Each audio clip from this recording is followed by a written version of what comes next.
Well, hey folks, Real Honesty with Your Rentals, a 20-year reflection on WCW Fall Brawl 1998. Also, cheap plug, I will be reviewing the episode of Nitro that took place the day after this, where Flair made his return, cut down Bischoff, and Nitro beat Raw in the ratings once again for one of the last times. I'll also be doing a reflection on Halloween Havoc 98, possibly the Nitro right after that, and Starrcade 98. Now, I've talked about that stuff at length, and I have done a complete WCW pay-per-view history where I did, history for various Fall Brawl, Great American Bash, Bash at the Beach, Starrcade, all that stuff. So you get shorter reviews there. This is going to be, it may not be a very long video, but this is going to be a little more in-depth because I'm only going to have one goddamn, pay-per-view to talk about as opposed to 2 or 3 in a video. So anyway, very, very loud We Want Flair chants. Very, very loud We Want Flair chants. In fact, in the very beginning, but also in the first couple matches, you heard that. And then they settled in because this pay-per-view did not start off all that well. He had Mean Gene interview Chris Jericho, and it was Jericho continuing his feud with Goldberg.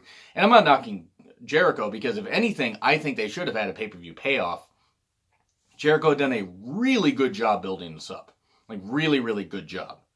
And he challenges Goldberg. I'm going to take your title and this kind of stuff. But we start off with the British Bulldog and Jim Neidhart.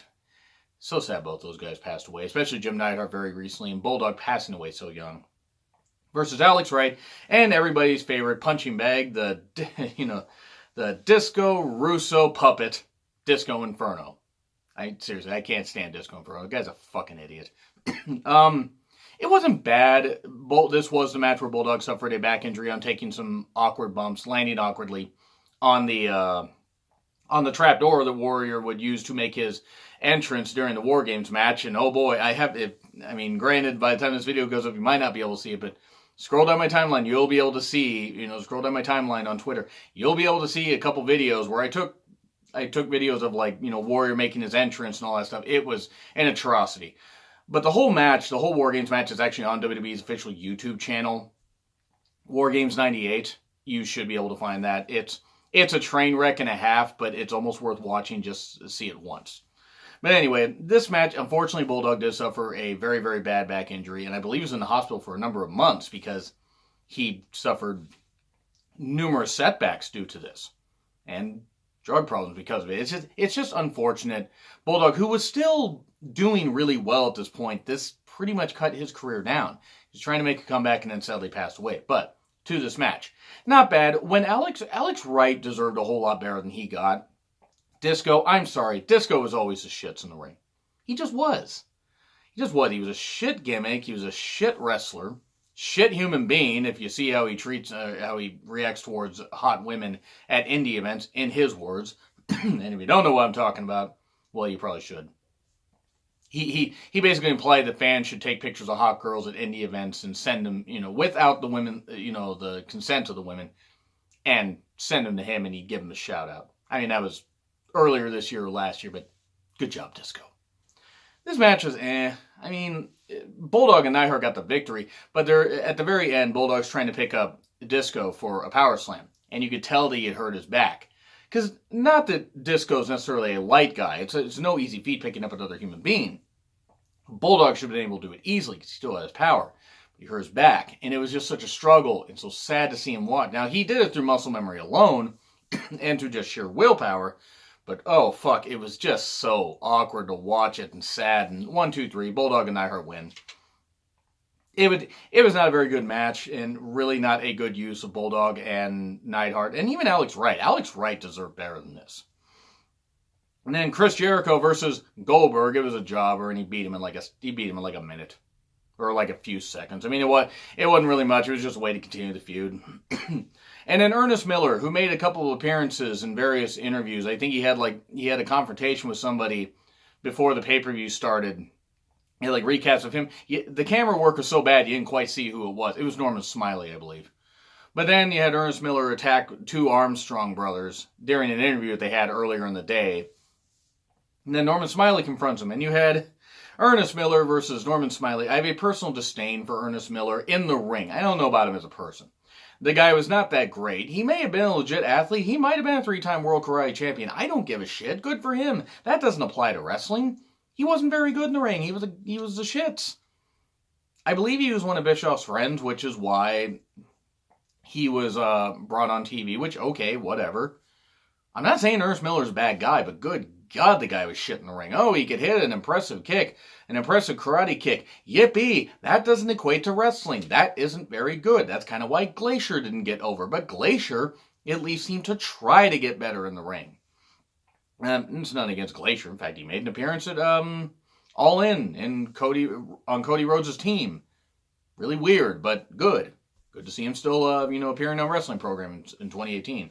But Ernest Miller versus Norman Smiley. Norman Smiley deserved a whole lot better. Norman Smiley got beat, and it was shit. It was a lot. There were a lot of botches. Norman Smiley can work with just about anybody. Really, really good. He's a really good wrestler, really good trainer. You can tell just by how people speak respectfully of him. It was really bad. It was 100% bad. Ernest Miller got the victory. Great, good, whatever. Scott Steiner versus Rick Steiner. Buff Bagwell in Scott Steiner's corner. Scott Steiner had tried saying that he didn't want to fight his brother. He had an infection. He had like a Band-Aid here, and he had like an ice pack on his back. He was injured, and it was a doctor's note. J.J. Jones said, no, I said that if you didn't face Rick Steiner your brother at this pay-per-view, you would be banned from WCW.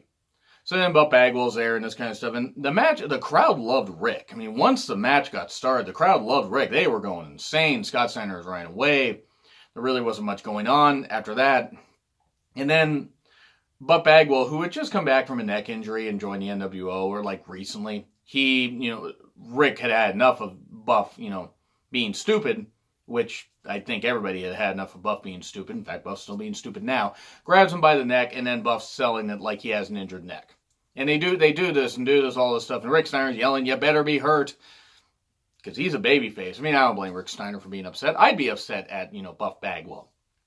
But then, they have this whole thing where Rick is following Scott, and Buff gets attached to a stretcher, taken into an ambulance, and this kind of stuff. And it was ridiculous. And then they close the door. They're about to drive the ambulance away. And Scott and Buff come out and attack Rick. And it's all a ruse. And it was a waste of resources and a waste of an angle. This was pretty tasteless. I don't know if his wrestling's most tasteless. Cheap plug there. Like I just did that show. But it was pretty tasteless to do that because Buff did have a legit injury. And I mean, this was an angle that really wasn't all that interesting. It just wasn't. I mean, because Buff being involved in it. Scott versus Rick actually was an interesting angle, but just the way they did this, not necessarily great. And the crowd did love Rick. My God, they loved Rick. I mean, and nothing against Scott. If anything, I like how Scott Steiner's very outspoken. But anyway, so then we cool down with the fifth match. Technically, this would be the fourth match because Rick versus Scott really wasn't much of a match. This really only was like a 7-match card because you had the Goldberg-Jericho squash, and that wasn't much of anything. But you had Silver King versus Juventud Guerrero for the Cruiserweight title, I believe. And not bad. Not bad. It wasn't great. The crowd was a little muted. Silver King was a very good wrestler, and I don't know if he is still wrestling. Very good wrestler in the ring. He's not necessarily a dynamic character, at least on American TV. But he worked in 6-man tags and worked in tag matches a whole lot better. As a single, sometimes he just couldn't have that pop with a lot of fans. But it really lost a lot of mainstream American fans. But he did do well here. Hoovy ended up beating him, of course. Hitting the 450 splash. 1, 2, 3. Good stuff. For what it was. The crowd was a little muted. And the announcers also were, no-selling the whole thing. Wait 1 second, folks. A producer wants to make an appearance. Hi. Hi. So what'd you think of Saturn versus Raven? You were in here for that. Hey. This is Sir, by the way, in case I haven't. You look terrified. I'll put you down. But anyway, I just wanted to have something a little bit to break up that whole thing. So, Silver King versus Hoovy, certainly not a bad match. And then we go on to Saturn versus Raven. If Raven wins, Saturn is his servant for the rest of his career. Raven's career, Saturn's career, who the fuck knows. If Saturn wins, the block is disbanded. Canyon was handcuffed to ringside. Lodi, never cared for Lodi. And the whole sign thing was just like ripping off the Dudleys. I mean, if I remember right, he had Sign Guy Dudley. I believe Sign Guy Dudley was doing it first, wasn't he? I mean, that tended to be the case with some of ECW stuff. I mean, even though I'm not a huge fan of ECW, all their stuff they get borrowed, ripped off from them for WWE and WCW programming. Anyway, so Candy was handcuffed to ringside. You had a whole lot of interference and a whole lot of stuff. And you had Lodi interfere, and it looked like Saturn was going to get the victory, but it was under Raven's rules, so all this, stuff was legal. Canyon even at one point gets the key, gets freed, hits a flatliner on Saturn, and tries to have Raven cover him. That doesn't work. Kidman at one point jumps in, does a drop kick, because Kidman had been showing a little more life and a little more free will. Ends up drop kicking Raven. That was a good moment. And Riggs, Horace, I believe Sick Boy were out there. I don't think Reese was still with the flock. I think he was already gone. But Kidman ran out through the crowd, so he got enough of the flock away. Then Canyon hit that flatliner, and soon after, Saturn had been able to get the DVD, Death Valley Driver, for a second time, but this time he did not hesitate to cover. 1, 2, 3. Flock is disbanded. Saturn gets to celebrate. Crowd had a huge pop. I will say this, the crowd was really invested in this match, and so was I. It wasn't a great match, I will say that. Saturn and Raven had better matches before, and were a great team in later 98, early 99, and even in the mid-99, they were actually a really good team. But the crowd popping at the end, like, okay, the flock's over, what can happen? And Kidman versus Hoovy on the next episode on Nitro was actually a really dynamite match. In fact, I'm really excited to review that. I'm probably going to review that soon after I am done reviewing this. Because I haven't watched that episode yet. But anyway, then you had Kurt Hennig versus Dean Malenko. They showed recaps of Arn Anderson getting in the ring and stopping Mongo from getting beat down by Kurt Hennig and Rick Rude, which I don't know why. I mean, Mongo could get beat up by the damn Cage himself because that's just how inept and stupid he was. Mongo's a fucking idiot. He may have been a great football player. I don't really give a shit. He was a lousy wrestler and a lousy commentator and lousy on the mic. Moving on. You had Arn Anderson run in, and Arn Anderson helped out and actually, attacked and got Mr. Perfect out of the way, out of the ring. And this was, or Mr. Perfect, Kurt Hennig. I mean, I still call him Mr. Perfect. That's what he was known to me. Anyway, he got Hennig out of the ring.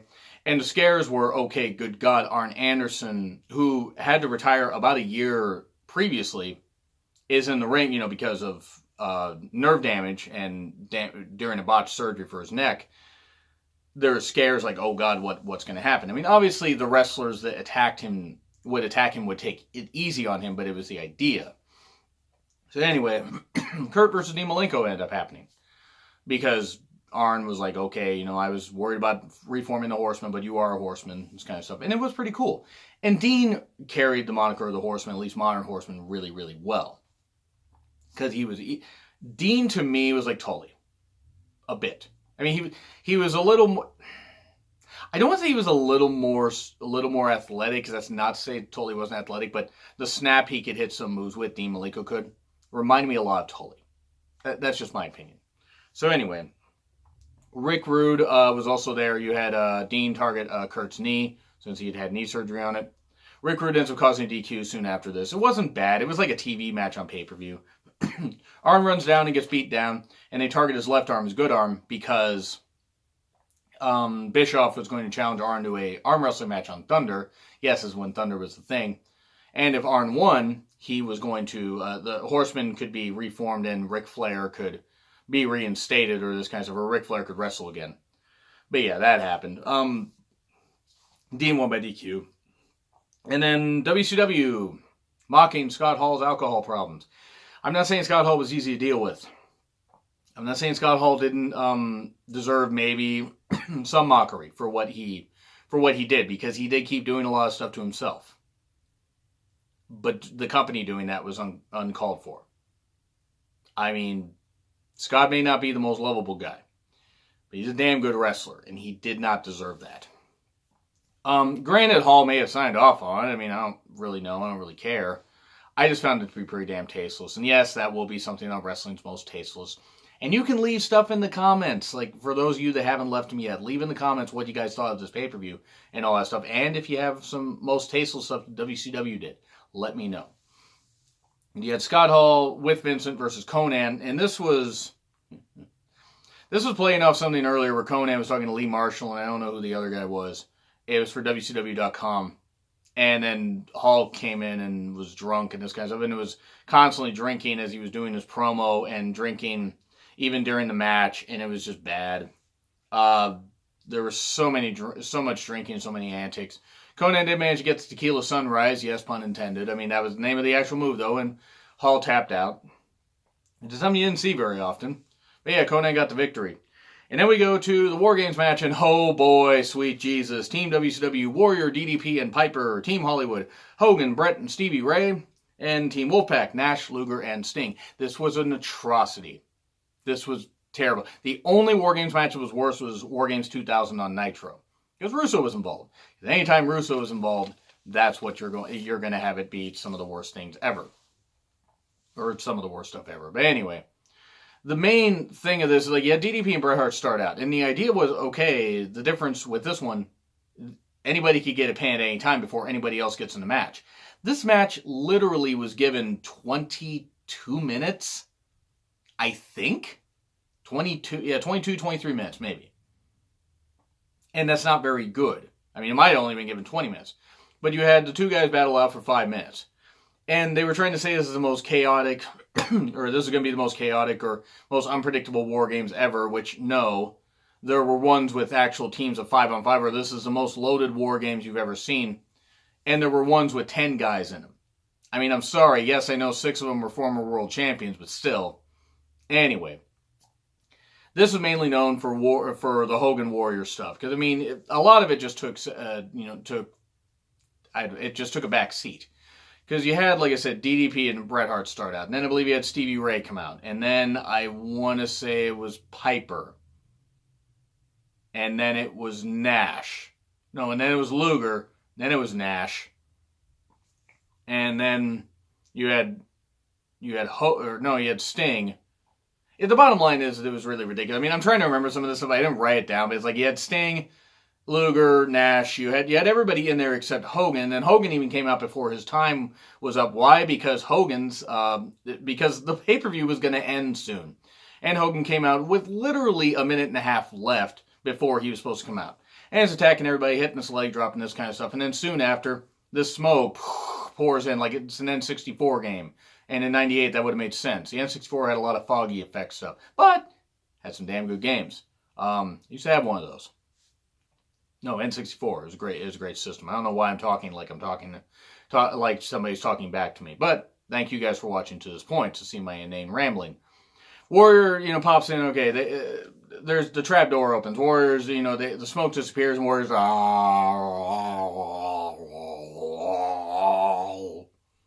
I don't know what that was. The Warrior power through the trap door. Anyway. How the hell do I have a YouTube show?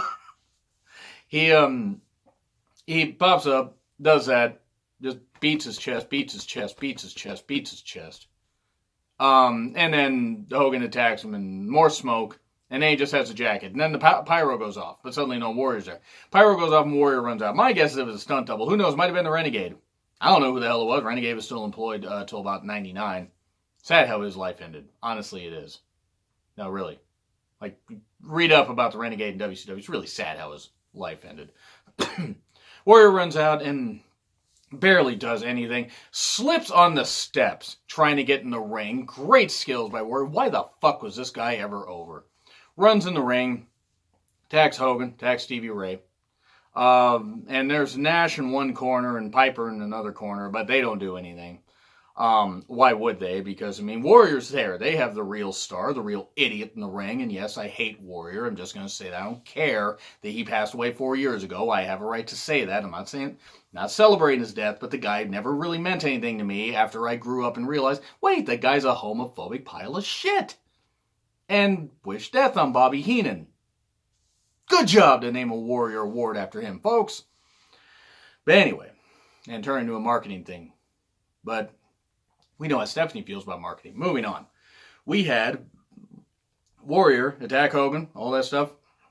Hogan gets out of the ring, has Brother Brudeye, a.k.a. the Disciple, lock the cage door, knock out the referee.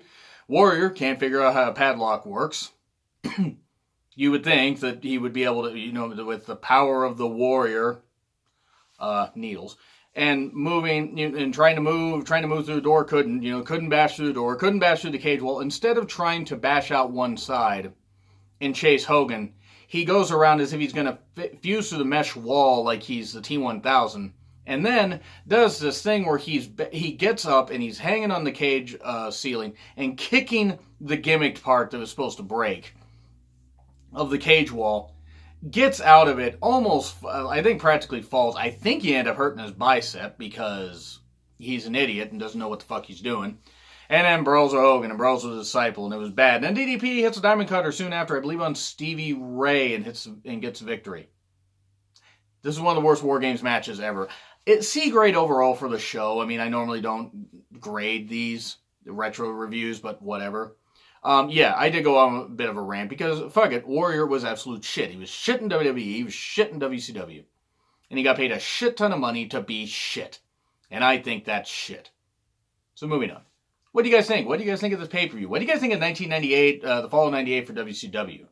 You guys think that they lost it before then? Or do you think they really lost it once Starrcade happened? Or do you think the fall started here? Let me know in the comments. Like, share, subscribe also. It's been real honestly with John Mifflin, and I will see you soon.